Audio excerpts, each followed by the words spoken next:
आदरणीय श्री रामनिवास गोयल जी, सुश्री राखी बिरला जी, अखबारों में तो बहुत पढ़ा। आज मेरा सौभाग्य है कि ये इनके बराबर में बैठने का मुझे मौका मिला। श्री प्रसन्ना जी, दिल्ली विधानसभा जो आजकल देश में नए आयाम पैदा कर रही है, उसके सभी माननीय विधायकगण और मेरे परिवार के ही सदस्य, सभी farmer CP patient, ongoing patients और आप सभी विधानसभा से संबंधित लोग, मित्र लोग, पत्रकार बंधु, स्पेशली वरिष्ठ पत्रकार deputy editor of Hindu Shri Venkatesh Ramakrishnan ji, मेरे बड़े भाई सदस्य डॉक्टर जीसी सिंघल जी और डॉक्टर समीर वसंत जी, जिन्होंने आज ये हमको परिचय दिया और एक समन्वय स्थापित किया कि हम एक ऐसे रोग पर, जो कि एलोपैथी में जिसका डायग्नोज है क्रॉनिक पेनकेटाइटिस और जिसके बारे में आयुर्वेद की किताबों में कुछ नहीं लिखा है। हमारे यहाँ वात पित्त कफ के अंदर में इसे कैसे करा जाए उसको समझना बहुत मुश्किल है। तो उस समन्वय को स्थापित करने के लिए आए सभी महानुभाव, ये एक बड़ा हैरानी भरा अवसर था। मैं आज एक उत्तराखंड के गढ़वाल पोस्ट अखबार का 20 साल पूरा हुआ, तो उन्होंने कुछ 50-55 लोगों को, जिन्होंने उत्तराखंड की थोड़ी शान में हाथ लगाया, उनको सम्मानित किया था। तो ज़्यादातर मैं देहरादून में रहता हूँ, तो मैंने सोचा कि हम कुछ जो सीपी के पेशेंट्स हैं, हम एक गेट टुगेदर करें। तो मैंने भाई साहब से आग्रह किया कि मैं चाहता हूँ जब मैं दिल्ली में आ रहा हूँ तो हम कहीं मिलें। बोले भाई जी कहीं नहीं मिलेंगे, हम विधानसभा में मिलेंगे। तो मैं अपने आप में कभी नहीं सोच सकता था, क्योंकि जो आज आपने किया है दिल्ली विधानसभा में, ये जो समन्वय किया आयुर्वेद का और एलोपैथी का और एक ऐसी बीमारी का जो कि लोगों को एक तरह से जान ही ले लेती है। आपको हैरानी होगी जान के कि पिछले साल केरल राज्य में 177 लोगों ने आत्महत्या की। कौन थे वो लोग? वो सब सीपी के मरीज थे, उनको क्रॉनिक पेनकेटाइटिस थी। अटैक होता था, जैसे डॉक्टर साहब ने बताया, अस्पताल गए और दवा खाई, अस्पताल में एडमिट हुए। पर ये ऐसा अंतहीन सफर है कि जिसमें हासिल कुछ नहीं होता। तो खर्चा बहुत होता है, खर्चा होता है, बाद में पता चला फिर होगा। तो अंतोदगत्वा क्या करे वो आदमी? बीमारी तो विदेशी है पर हमारी आमदनी देसी है, वो होती चली गई, तो उनको अंतोदगत्वा ऐसा करना पड़ा। तो मेरे को थोड़ा आंकड़े बनाने का शौक है। हमने ये चिकित्सा जो मैंने की है, आयुर्वेद हमारा बहुत पुराना शास्त्र है और आपके दिल्ली राज्य में तो देश का एक बहुत बड़ा, बहुत पुराना, बहुत प्रतिष्ठित आयुर्वेदिक कॉलेज है, जिसका नाम तिब्बिया कॉलेज है। 33.5 एकड़ में फैला हुआ है। परंतु हैरानी की बात ये होती है कि अगर आप करोल बाग के इलाके में भी लोगों से पूछें कि दिल्ली में कोई आयुर्वेदिक कॉलेज है, तो शायद नहीं पता चलेगा कि कोई आयुर्वेदिक कॉलेज है। तो ये विद्या मेरे को जो मिली, किसी कॉलेज से नहीं मिली। वैसे मैं आप दिल्ली में बैठा हूँ, दिल्ली सरकार के बीच में बैठा हूँ, मैं ऋणी हूँ थोड़ा सा, क्योंकि मेरा पहला साल जो आयुर्वेद का था वो दिल्ली से ही पूरा हुआ। दिल्ली में कॉलेज खुला था मुंडका में, और वो कैसे खुला था, क्या खुला था, मुझे नहीं पता। उसको मान्यता मिली थी, मेरा दाखला उसमें हो गया, नहीं तो शायद कहीं और दाखला भी नहीं होता कभी। तो उसमें मेरा दाखला हुआ, मैंने पहला साल पूरा किया और पहला साल पूरा करने के बाद वो विद्यालय जिस रूप में था उसको बंद करने के लिए मैंने इसी विधानसभा के दरवाजे पर भूख हड़ताल की थी 24 घंटे 1979 में। तो ये जो ज्ञान मुझे मिला, ये बेसिकली मुझे अपने पिताजी से मिला, जो कि रस चिकित्सा करते थे और पारे से दवाइयां बनाया करते थे। तो 70s में उन्होंने एक दवा बनाई अपनी धुन में, कई सालों में बनी, और वो एक मरणासन पेनक्रियास कैंसर को दी गई। और वो मरीज 38 साल तक तो मुझे मालूम है वो जिंदा था, उसको सब जगह जवाब दे दिया था। वो दवा हम देते रहे, बनाते रहे। कई बार वो दवा लिखते नहीं थे, तो दवा में कभी कम ज्यादा होता रहता था, कभी अच्छी बन गई, कभी नहीं बनी। तो इसी मद्देनजर मैंने आयुर्वेद का कोर्स किया, पर ज्यादा समय मेरा कॉलेज घर में ही बीता, कॉलेज में नहीं बीता। तो 97 से जो मैंने अपने आंकड़े पैदा किए पैनक्रेटाइटिस के ऊपर, क्योंकि आयुर्वेद एक विज्ञान तो है, परंतु पिछले कुछ समय से क्या हुआ कि इसके जो दावे आते हैं अखबारों में, विज्ञापन आते हैं, या हर चीज का इलाज करने की जो चर्चाएं आयुर्वेद जगत से आती हैं, उससे इसकी विश्वसनीयता खत्म हो गई।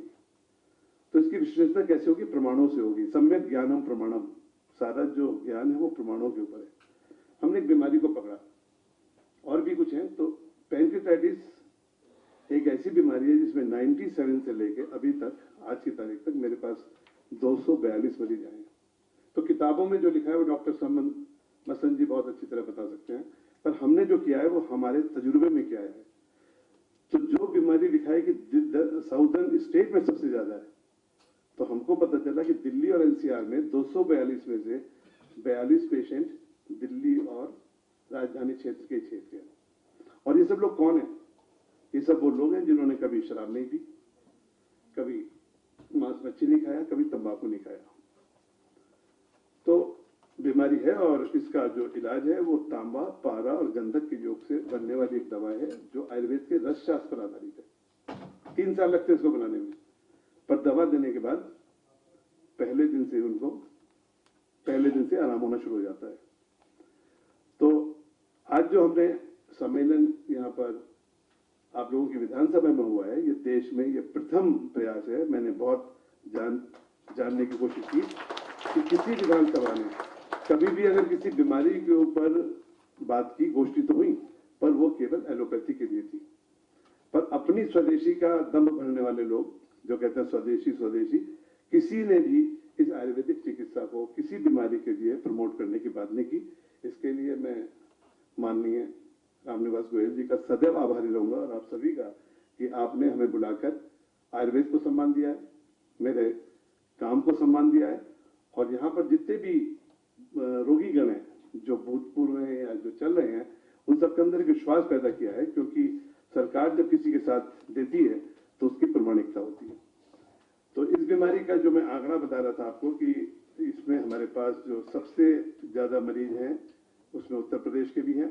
आज हम पावर पॉइंट प्रेजेंटेशन दिखाना चाहते थे यहाँ पर वो हॉल थोड़ा दूसरा था। और इसकी एक खासियत और इस बीमारी की, ये बीमारी जवान उम्र में होती है। इसका जो ऑनसेट है वो 24 साल की उम्र में है। तो आप समझिए कि 24 साल के लड़के को ये बीमारी हो जाए तो उसकी जिंदगी तो खत्म हो जाती है। पर हमारे पास जो आने वाले लोग हैं, 4 साल के बच्चे भी हैं, 6 साल के भी हैं, 9 साल के भी हैं, 12 साल के भी हैं, और इससे पूरी तरह ये रोग मुक्त हो जाते हैं। 1 साल का करीब इलाज होता है। अभी अमन जी ने एक बहुत अच्छी बात की कि इलाज तो हो रहा है, मरीज भी आ रहे हैं, परंतु एक आदमी क्या कर सकता है? इनकी संख्या तो लाखों में और बढ़ती जाएगी। तो आज जब मैं आप सब लोगों के सामने बैठा हूं तो मैं गुजारिश करूंगा कि आपके स्टेट में, दिल्ली में इस समय 2 राज्य सरकार के अंतर्गत हैं। एक चौधरी ब्रह्म प्रकाश इंस्टीट्यूट है और दिव्या कॉलेज है। अगर आप लोग चाहें तो यहाँ के जो मरीज देहरादून जाते हैं, क्यों ना हम ऐसी व्यवस्था करें कि आपके राज्य में, आपके हॉस्पिटल में, जिनके ऊपर आप करोड़ों रुपया खर्चा करते हैं, क्यों ना इस तरह की चिकित्सा को, जो कि आयुर्वेद की प्रमाणित चिकित्सा है, उनको आप अपने क्षेत्र में ही करें। और जैसे दिल्ली में सब जगह से लोग आते हैं, तो वो दिल्ली में ही आए, ना कि दिल्ली से उत्तराखंड जाए। मैं इन्हीं चंद शब्दों के साथ इस समारोह के प्रेरणा स्रोत श्री रामनिवास गोयल जी का पुनः आभार प्रकट करता हूं, और आप सभी का प्रकट करता हूं कि इस रोग के बारे में जितनी भी जन जागरूकता जगाएं, और उसके साथ साथ एविडेंस बेस्ड आयुर्वेदा को उसी को प्रमोट करें जिसका एविडेंस हो, जो प्रमाणिक हो। ये केवल टीवी के विज्ञापन और प्रचारों के द्वारा ना हो। और इस तरह की गोष्ठी जिसमें दिल्ली राज्य के आयुर्वेदिक चिकित्सक, एलोपैथिक चिकित्सक, जिसमें हम एक डिस्कशन कर सकें, जैसे डॉक्टर मसंत जी आज हमारे बीच में आए हैं, इसी तरह एक हो समन्वय। और क्योंकि चरक ऋषि ने लिखा है, प्राणिनाम आरती नाशनम, किसी भी चिकित्सा का जो महत्व है वो है रोगियों को दूर करना। अभी मैं जब माननीय गोयल साहब के ऑफिस में बैठा था तो किसी ने मेरे को बोला कि आयुर्वेद में इसको क्या कहते हैं, एलोपैथी में क्या कहते हैं। कि बीटाडीन के गरारे अच्छे हैं कि नमक के गरारे अच्छे हैं, एलोपैथी के बीटाडीन। मैंने कहा ये नहीं सोचना कि क्या चीज अच्छी है, हमें मिलना है कि मिलके क्या चीज मरीज के लिए अच्छी हो सकती है। जैसे पेनकेटाइटिस का डायग्नोस करने के लिए मेरे को नहीं करना आता, उसके लिए एमआरसीपी जरूरी है, जो एलोपैथिक के एक्सपर्ट्स हैं वो जरूरी है। पर चिकित्सा अगर आयुर्वेद से होती है तो उसको कर सकते हैं। कोई कह सकता है तुम कैसे वैद्य हो, तुमको तो एमआरसीपी पढ़नी नहीं आती। मैं बोलूंगा तुमको खरल घोटना नहीं आता, परंतु कछुआ खरगोश की पीठ पे बैठ जाए तो वो भी दौड़ लगा लेगा, और खरगोश कछुए के पीठ पे बैठ जाए तो वो भी तैर लेगा। तो हमको एक समन्वय आप स्थापित करना है। तो आज आपकी विधानसभा से एक के परिसर से एक सूत्र शुरू हुआ है जहां पर हम एलोपैथी के और आयुर्वेद के लोग जनता के सम्मुख बैठे हैं। धन्यवाद। धन्यवाद वैद्य जी। अब ये फोरम क्वेश्चन आंसर सेशंस के लिए ओपन है। आपके मन में कोई क्वेश्चंस हैं तो आप पूछ सकते हैं। तो जी बताइए, क्या इसके लिए एडमिशन की जरूरत है, और अगर है तो कितने दिन का कोर्स होगा? जी, इसकी चिकित्सा मैं अमूमन आउटडोर बेसिस पे करता रहा, पर जब इस बीमारी के मरीज मेरे पास आए तो मैंने देखा एक हफ्ते ठीक रहते हैं, दूसरे हफ्ते अचानक उनको दर्द होता है, और कई बार इसका मरीज अस्पताल से बाहर ही नहीं आता। जैसे अभी मीनू जी ने बताया कि 40% लोग अस्पताल से बाहर ही नहीं आ पाते। तब बहुत सोच विचार करके हमने मरीजों को रखना शुरू किया, क्योंकि इसमें आहार विहार औषधि आयुर्वेद का एक चिकित्सा सूत्र है। आहार कैसा हो, विहार कैसा हो और औषधि कैसी हो। तो खाना तो ठीक है, इसमें आराम भी जरूरी है, और आराम और खाना और साथ में दवा। तो इसके लिए हमने जो आज की तारीख में क्रम बनाया है, इसमें 21 दिन हम मरीज को देहरादून में अपनी देखरेख में दवा खिलाते हैं, और फिर 3.5 महीने बाकी के वो घर में कंप्लीट रेस्ट के साथ दवा खाते हैं। किताबों में तो नहीं लिखा, पर ऐसा देखा कि किसी ने फुटबॉल खेला, अगले दिन दर्द हो गया, बैडमिंटन खेला तो उछलने से जैसे शायद ग्रेविटी इसकी सूजन को बढ़ा देती है, तो कंप्लीट रेस्ट के साथ होता है। बाकी 8 महीने वो फिर धीरे काम धाम करके जिंदगी जीते हैं, और 1 साल के बाद दवा बंद हो जाती है। टोटल एक्सपेक्टेड कॉस्ट कितनी होगी, या ये वेरिएशन है? नहीं, वेरिएशन कोई नहीं है सर। इसका इलाज आज की तारीख में करीब 2,90,000 रुपया होता है, जिसमें 3 हफ्ते मरीज और एक अटेंडेंट वहां पर रहते हैं, खाना पीना करते हैं, बाकी दवा चलती है। आपको एक बड़ा अच्छा आंकड़ा बताना चाहता हूं कि मैंने मरीजों का एक आंकड़ा लेना शुरू किया, फाइनेंशियल बर्डन। इसके 3 पहलू बनाए। इमरजेंसी हॉस्पिटल में कितना खर्चा हुआ, इसके बाद फॉलोअप में कितना खर्चा हुआ, और इनडायरेक्ट एक्सपेंडिचर। तो जो हमारे पास इस समय ये आंकड़ा है करीब 63 पेशेंट्स का हमारे पास आने से पहले, तो इन लोगों ने बताया कि हमारा करीब 1,84,00,000 रुपया तो इमरजेंसी हॉस्पिटल पे खर्चा हुआ, और 1,45,00,000 फॉलोअप में खर्चा हुआ, और करीब 1,18,00,000 इसके ऊपर हुआ। तो 4,46,00,000 रुपया इन 63 मरीजों का आयुर्वेदिक इलाज से पहले हुआ। तो ऑन एवरेज ये जो पेशेंट हमारे पास आए, हर मरीज ने 7 लाख रुपया खर्चा किया हुआ था, और इससे उनको कोई लाभ नहीं हुआ था। मैं एक प्राइवेट आदमी हूं, अपनी दवा बनाता हूं, और 3 साल में ये दवा तैयार होती है। क्या इंश्योरेंस कवर देता है इसे? ये शायद मेरे मरीज ही इसके बारे में बता पाएंगे। जी बता दीजिए।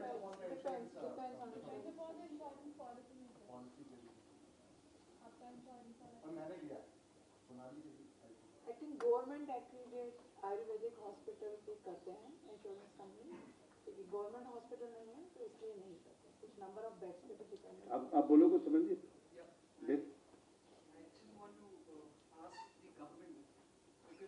Delhi has one of the highest budget for the health segment in our country, and there's a lot of focus in the mohalla clinics and all that.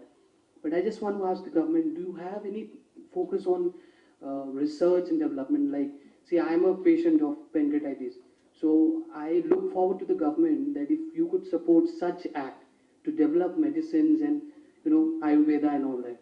तो उसके लिए मैं सरकार से पूछना चाहूँगा कि if there is any option for that in the budget, because obviously the budget is a good budget with a lot of focus on health. Sir, जैसे आपने बताया कि हम लोग दिल्ली के टावरखेड़ा में हमारा हॉस्पिटल है, दीप्ति हॉस्पिटल है, दोनों स्थिति में, इसमें दोनों में हम लोग कर सकते हैं। कि आप अपना एक प्रपोजल दवाई का या कुछ भी एक सरकार को दें, ताकि क्योंकि गरीब आदमी 7 लाख का इलाज नहीं करा सकता, वो 1 लाख का इलाज नहीं करा पाता। हमारी सरकार के पास, सरकार ने अभी एक अपनी स्कीम के अंतर्गत उसपे 5-5 लाख रुपए देने का भी दिया है कि एमएलए अगर लिख के देता है तो उसको सरकारी अस्पताल का अगर एस्टिमेट है तो उसको 5 लाख तक उसको हेल्प मिल जाती है। अगर आपकी जो भी दवाई है वो हमारे सरकारी अस्पतालों में सरकार द्वारा निर्धारित हो जाए और इलाज अगर उसमें हो जाए, इसका एक प्रपोजल अगर आप हमारी सरकार को दें, ताकि हम लोग इसके लिए अपने दोनों अस्पतालों के अंदर इलाज शुरू कर सके, और जो गरीब आदमी जो इलाज नहीं करा पाता पैसे के कारण, तो वो जो है या तो आप अपनी दवा पेटेंट करा के उसके द्वारा लेके आए वहां पर, और सरकार उसमें पैसा खर्च करके गरीब आदमी को बचा सके। क्वेश्चन उनका था, क्या नाम है आपका?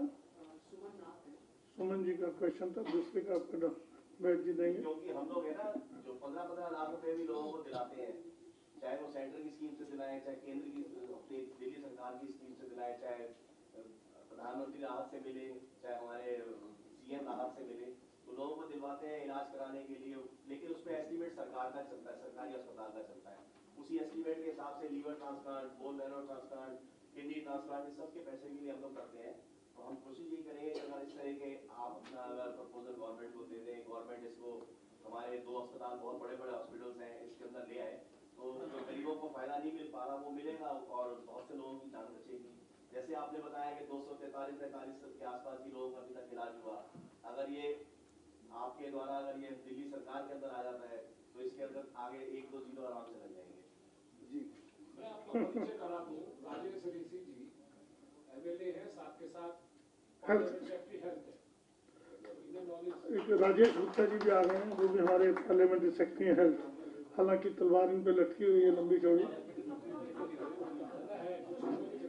चलिए, हाँ गोल। सिम्टम क्या है वैसे? कोई सिम्टम शुरू में कोई? डॉक्टर साहब आप बताओ ना सिम्टम किस चीज के सिम्टम?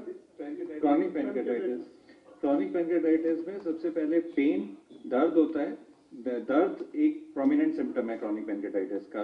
दर्द पेट के बीच वाले हिस्से में, ऊपरी हिस्से में ज्यादा होता है, जो पीछे की तरफ जाता है वो काफी टाइम तक चलता रहता है।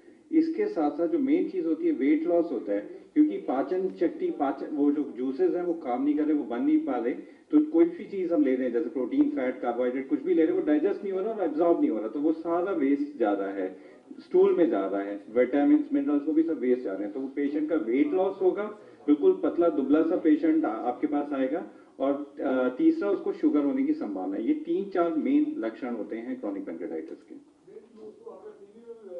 बिल्कुल सही है, बट टीबी में पेन नहीं होता, और जो स्टूल है, आप अगर मरीज से पूछें खास करके कि भाई स्टूल कैसा आता है, तो स्टूल व्हाइट कलर का आता है, क्योंकि एब्जॉर्ब ही नहीं कुछ हो रहा, सब कुछ उसके साथ आ रहा है, तो उसको हम स्टेटोरिया कहते हैं कि फैट भी, वसा भी जो है वो सारा स्टूल में निकल रहा है, तो ये खास लक्षण होता है।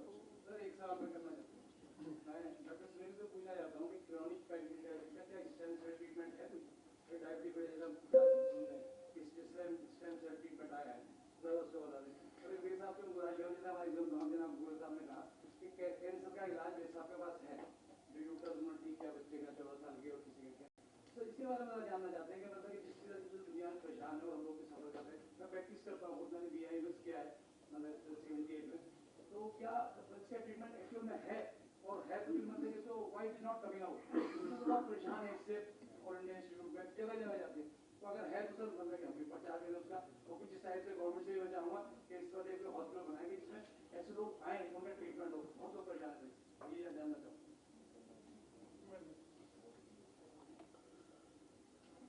अभी सत्येंद्र जैन जी जो हमारे दिल्ली सरकार के स्वास्थ्य मंत्री हैं, उनको आना है, वो आने वाले हैं। कुछ अभी क्वेश्चन आपने किया था उससे संबंधित वो उत्तर दे पाएंगे, लेकिन फिर भी दिल्ली सरकार मोहल्ला क्लिनिक शुरू कर रही है। आज का व्यक्ति इमीडिएट ट्रीटमेंट चाहता है, और दिल्ली पर दिल्ली के लोगों का बर्डन नहीं है। दिल्ली के जितने भी हॉस्पिटल्स हैं 60-70% बर्डन यूपी का, हरियाणा का, पंजाब का, बाहर के अनेक प्रांतों का आता है। और जो दुर्दशा यहाँ रहती थी, हमें बेड नहीं मिल पाते थे, आईसीयू नहीं मिल पाता था, और कई बार हम राजेश जी को फोन करते हैं, हमारे स्वामी जी बेड उपलब्ध करवा दीजिए। उसमें कहीं ना कहीं सरकार आगे बढ़ रही है, बजट ठीक हमने बढ़ाया है। ये शुरुआत है। मैं पहले भी विधायक रहा हूं 93 से 98। उस वक्त इस ढंग का कुछ स्टेप किसी ने उठाया नहीं, हमने देखा नहीं। लेकिन पहली बार ये शुरुआत है और इसको निश्चित रूप से जो आपकी इच्छाएं, भावनाएं हैं, उनको हम आगे बढ़ाएंगे और इसको शुरुआत करेंगे। ऋषि जी ने भी कहा काफी कुछ भाई शुरू होना चाहिए दिल्ली में। इस पर भी प्रयास करके जैन साहब आ जाए, 10-5 मिनट में आने वाले हैं, बातचीत करेंगे। वह जी कुछ उत्तर दें जो पूछ रहे थे।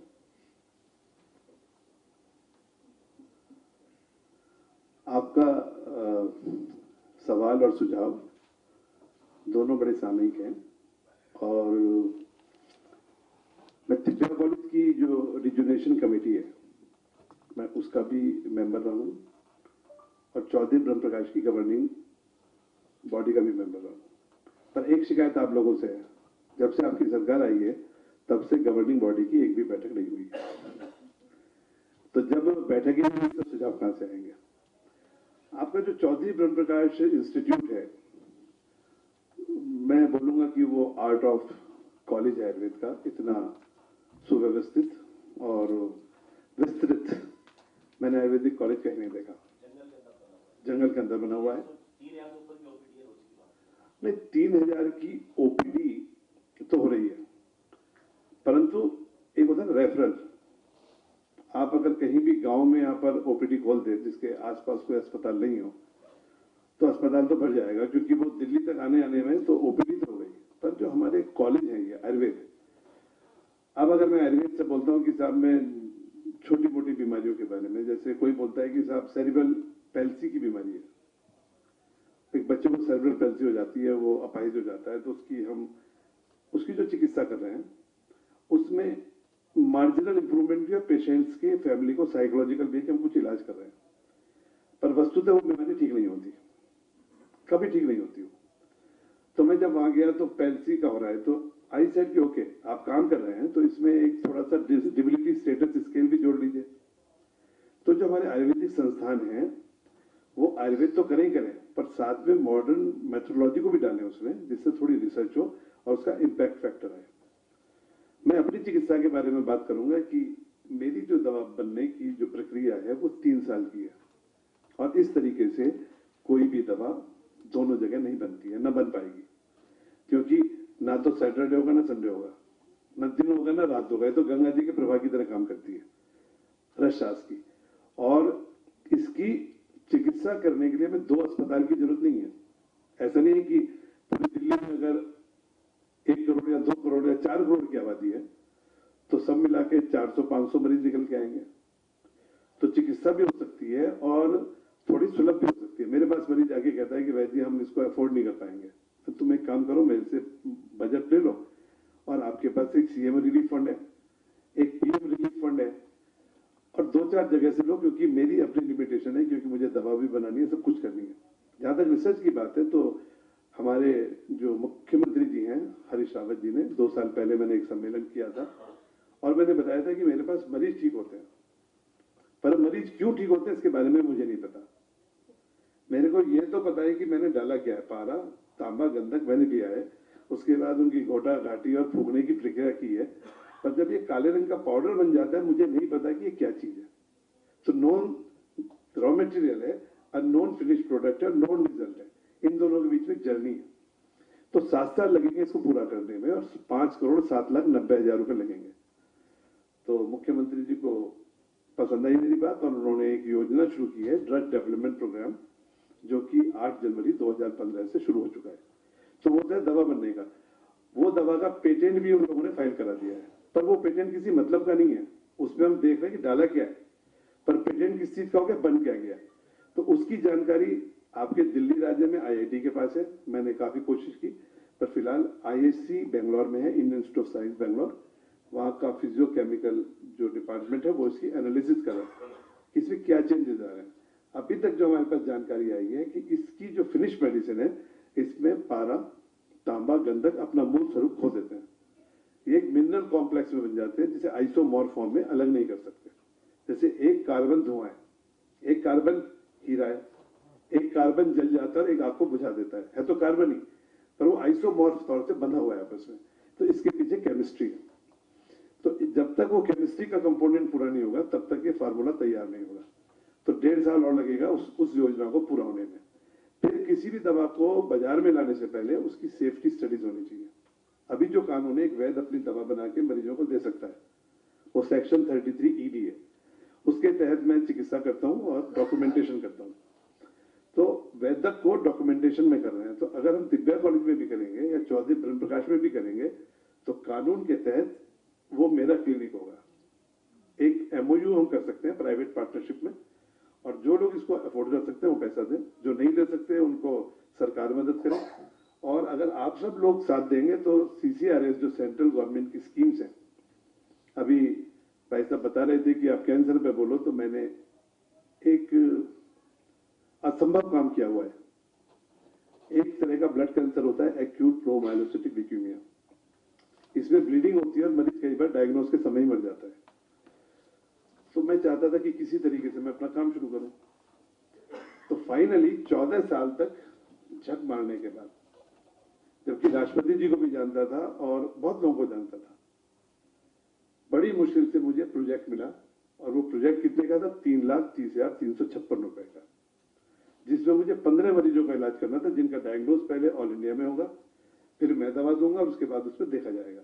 और संजोग से डॉक्टर GC सिंघल जी जो MD मेडिसिन है और अग्रसेन में, ये मेरे को इन्वेस्टिगेटर थे कि इनको अगर खून चढ़ाना होगा या इन्फेक्शन होगा तो ये इनकी चिकित्सा करेंगे। तो मैं PI था और आप को PI थे।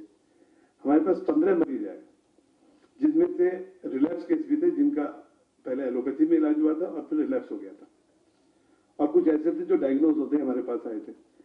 तो 11 लोगों ने, 15 में से 4 मरीज तो पहले महीने में ही खत्म हो गए, पर 11 मरीजों ने 90 दिन का इलाज पूरा किया और वो 11 के 11 बीमारी से मुक्त हो गए और आज भी मुक्त हैं। तो ये देश में अपने किस्म का ये पहला प्रयास था जब किसी आयुर्वेदिक दवा को डॉक्यूमेंट हुआ। आउटकम क्या हुआ? International patent, US and European patent प्राप्त हुआ। दूसरा क्या हुआ? मुझे पद्मश्री से नवाज दिया गया। पर क्या नहीं हुआ? इस दवा को जो डेवलप करना था वो अभी तक नहीं हुई। अभी तक वो प्रपोजल CCRS में पड़ा हुआ था, और अब जो CCRS के नए DG थे, आज आने वाले थे, पर पार्लियामेंट में क्वेश्चन की वजह से नहीं आ पाए, अब वो आयुष मंत्रालय में पड़ा हुआ है।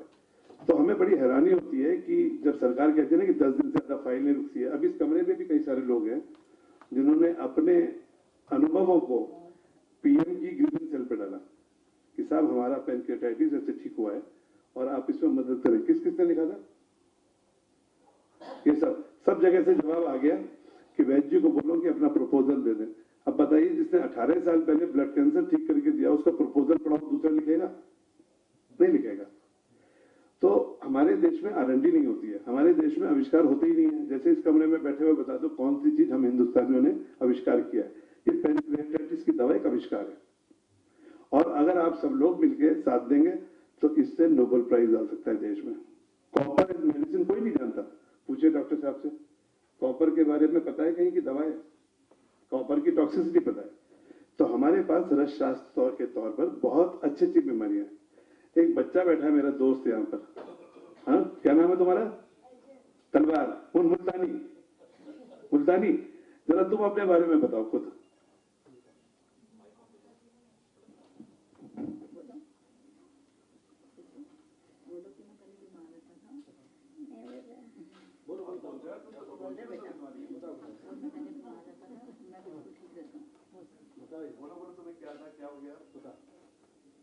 मेरे को चाइल्डहुड अस्थमा था। पहले मैं हर हफ्ते में मेरे को खांसी होती रहती थी। पर अब नहीं होती। तो हाइट भी बढ़ गई मेरी। ये बच्चा जो है अपनी नानी के इलाज के लिए मेरे पास आया था, तो बातों बातों में बोला चाइल्डहुड अस्थमा। आपके दिल्ली में 25% बच्चों को चाइल्डहुड अस्थमा है और साल में वो कम से कम 60 बार से 100 बार छुट्टी लेते हैं इस बात के लिए। पर आयुर्वेद की जो क्लासिकल औषधि है, स्वर्ण बसंत मालती और प्राइक 20 तो वो पुरनामा मंडूर, इनको मैंने मॉडिफाइड किया हुआ है और मेरे पास कोई भी ऐसा मरीज नहीं है जिसका ठीक नहीं होता। तो हम कुछ ऐसी बीमारियों को पकड़ सकते हैं जो एलोपैथी में इलाज तो है पर मुश्किल है, बार बार होती है, और उसको हम जो आपके हॉस्पिटल्स हैं उसमें मुझे आयुर्वेद की ओपीडी करने का कोई शौक नहीं है। मैं चाहता हूं आयुर्वेदिक स्पेशलिटी क्लिनिक हो, तब तो फायदा है ना। जो ओपीडी हो वो ओपीडी के लिए और इमरजेंसी मेडिसिन के लिए आयुर्वेद के घरेलू नुस्खे, और नहीं तो एलोपैथी की इमरजेंसी मेडिसिन से अच्छी कोई भी चीज नहीं है। मैं भी खाता हूँ, एलोपैथी को जहर नहीं है, तो जहां पे जरूरत हो हमें उसको लेना चाहिए। पर आयुर्वेद की जो आज सबसे अच्छी जो पकड़ है वो है क्रॉनिक डिजीज पे, बार बार होने वाली बीमारियों पर, और उसमें हम R&D बेस करें। तो यदि आप चाहेंगे तो मैं चाहूंगा कि आपके जो इंस्टीट्यूट हैं इनमें हम research based, evidence based chronic disease का एक समन्वय स्थापित करके एलोपैथी के साथ, वो एलोपैथी में भी हो सकता है और आयुर्वेद में भी हो सकता है, पर इच्छा शक्ति की कहाँ पे क्या करना है।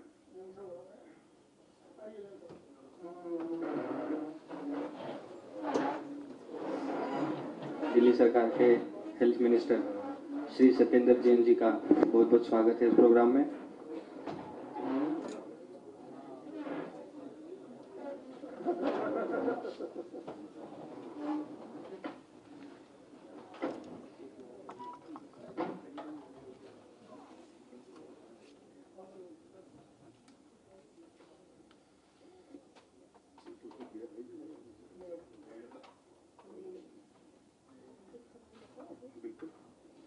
अभी तक जो बात हुई है वो सिर्फ इलाज और चिकित्सा के बारे में हुई है, लेकिन लोग ये भी जानना चाहते होंगे कि इससे बचाव कैसे जाए, क्या ऐसा खान पान है जिसे हम अपनाकर इस बीमारी को जो है लगने ही ना दें। इलाज के बारे में तो आपने बता दिया किस प्रकार से होगी, उस बारे में भी हमें बहुत अच्छी जानकारी मिली। इससे बचा कैसे जा सकता है? सवाल मेरा ये है कि ऐसी क्या क्या सावधानी है जो बरती जा सके। ये सवाल मेरे से पूछ रही है? आपसे ही पूछूं, आप आज ही आप ही मुख्य अतिथि के रूप में हमारे बीच में है, तो ये सवाल आप ही से है। अभी तक यही नहीं पता चला कि बीमारी होती क्यों है, इसी के ऊपर बहुत सारे झगड़े। तो वो कहते हैं कि साहब ये शराब पीने से होती है, पर ये जितने भी लोग हैं, ये पैनक्रेटाइटिस के मरीज कितने, हाथ उठाना इधर उधर उधर, और शराब वाले कितने वो हाथ उठाना है कोई? अरे सच बोल रहे हैं?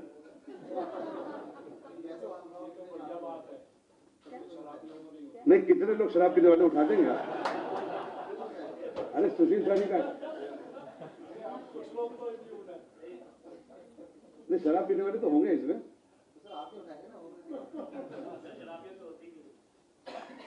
अच्छा, कमाल है साहब।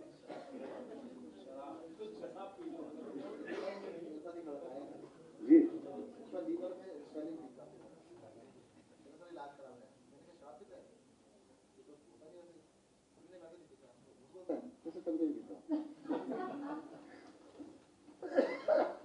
एनीवे, इसके बारे में भी ये नहीं मालूम है ये होती